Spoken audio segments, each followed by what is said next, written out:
and Brad, the two most famous physical therapists on the internet. Hi, I'm Bob Schrupp, physical therapist. Brad Heineck, physical therapist. And together we are the most famous physical therapists on the internet. In our opinion, of course, Bob. What they don't tell you about herniated discs. Bob, this is a subject that I'm just passionate about because and I'm sure you do too, and most therapists, they get people coming in and they say they had an MRI and they got a herniated disc and Or they are just a disc bulge. Yep, and they're just absolutely, they're just freaking out because they've got this problem. They've just been diagnosed and we got to calm them down. Yeah, do you know, Brad? Yeah. I got a herniated disc. Right, my MRI says this, and then I got to, and then we find out sometimes that that's not even causing their pain. Exactly, you know? exactly. So why don't we back up a little bit and let's talk about the disc, where it is, and the breakdown. Sure. Yep, Bring in Napoleon, bone apart. Get it? I get it, Bob. We're funny guys.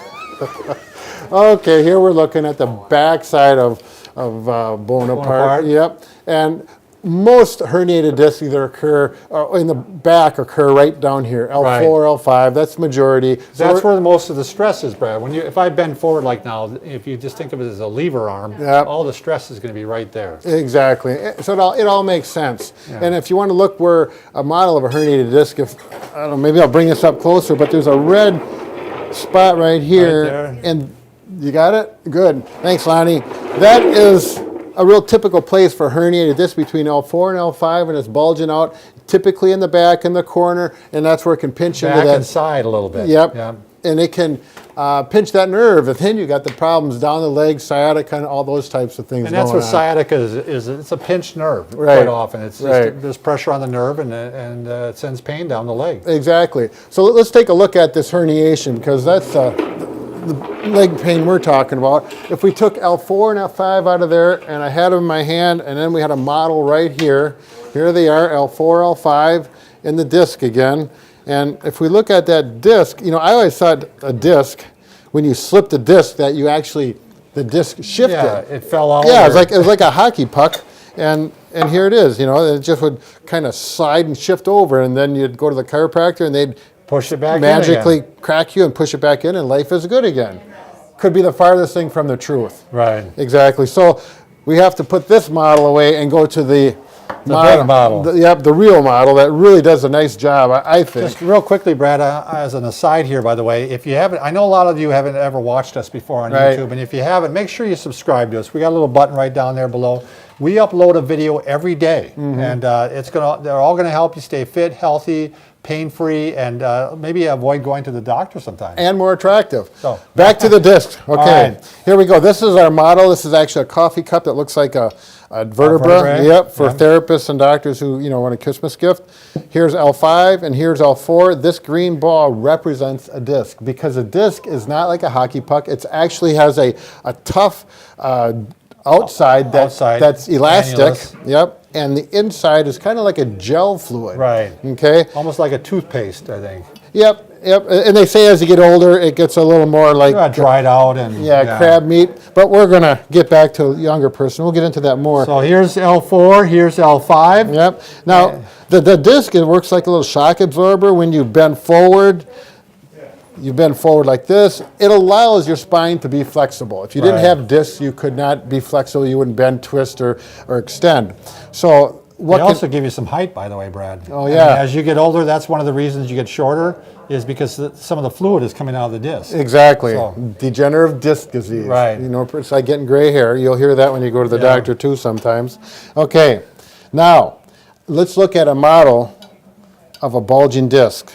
This does a really nice job. There we go. You got a close-up of that, Lonnie? Yep, right here. Now, where does the nerve come through, Bob? Right through there, especially right off to the side here. Actually, if it was bulging in this place, it would be going right into the spinal cord itself. Yep. And so it more often is off to the side here, and that's where it hits some of the more spinal nerves. The peripheral nerve there. Yeah. Yep. Okay. So, what is going on when we have that bulge? How do we know we have a bulge, Bob?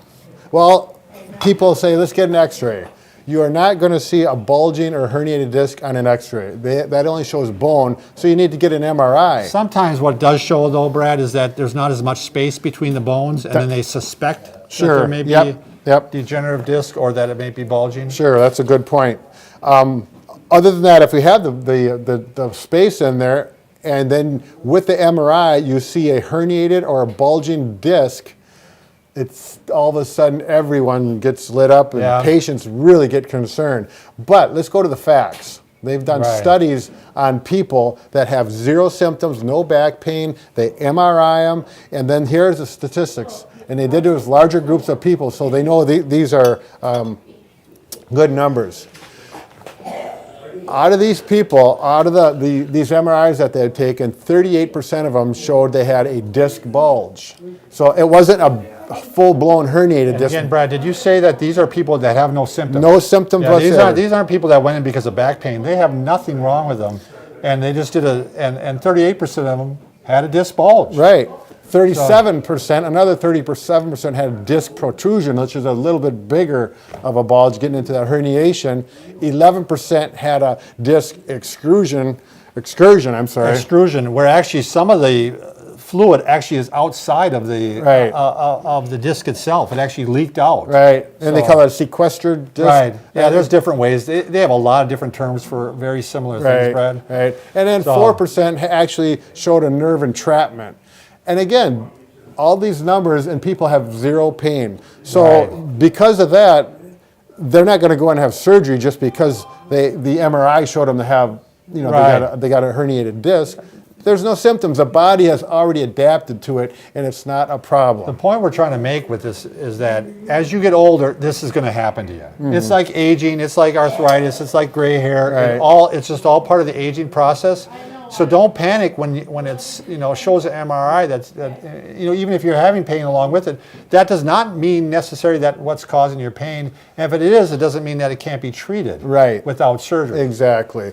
So overall, 60% of these people had some kind of 60% people with no pain had some type of herniated disc. Yep, a disc and believe me, it gets worse as you get older. I mean, I've seen stats where it's like if you get up to the age 70, it's like 70% have some type of deterioration. Right, and that's just part of the aging process.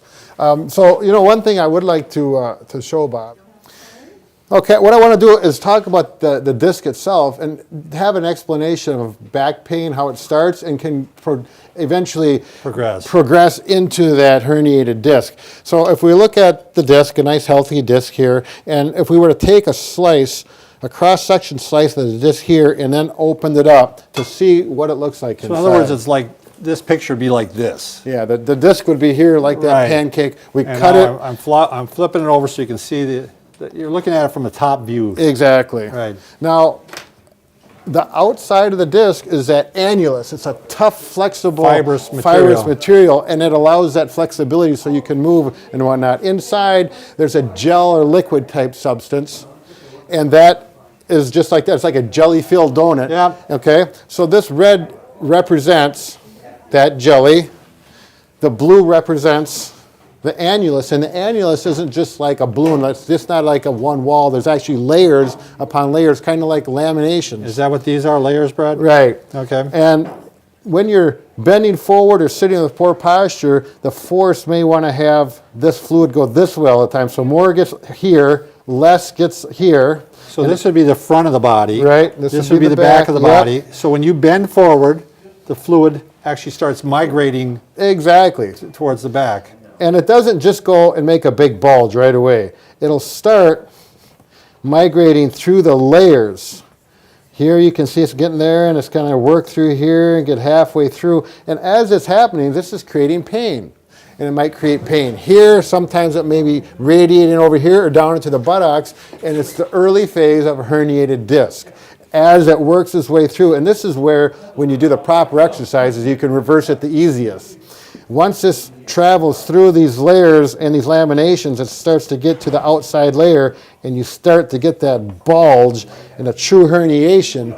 That is where you got the problem, and that's where that nerve comes through, and it hurts, and it goes down the leg, and then you got true sciatica and all those other... So as we were saying, Brad, sometimes this will not cause pain, but sometimes it will. Right.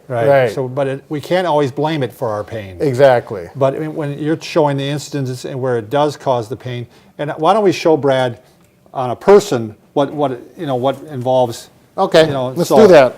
Let's take, whenever you're putting your body in this position on a regular basis, basically this slump forward position, now that's doing exactly what he showed on that disc. It's pushing the annulus, or the Nucleus pulposus, it's a big one, nucleus pulposus. the center of the disc towards the back, and it's working and making it worse and worse. And that's why sitting is often more of a problem than lifting. Yeah. Because Right. you're sitting all day long and you're making that, especially if you're sitting in that slump position, Brad was Sure. showing, all day long, you're working it, making that disc protrude to the back. Right, it takes time, over years actually, Yep. sometimes. So if you sit this way in your car, you sit this way at work, you lift this way, eventually it's going to end up that way, and all of a sudden you do something like lift, and then that's when the back actually gets hurt. Right. But you've been doing it over years. Right, So- exactly. Kind of a hidden culprit. So All right. I hope that answers the questions about things you didn't know about a herniated disc. They won't tell you at the doctor's office. They don't have enough time. In 10 minutes, we went through it real quick. Right.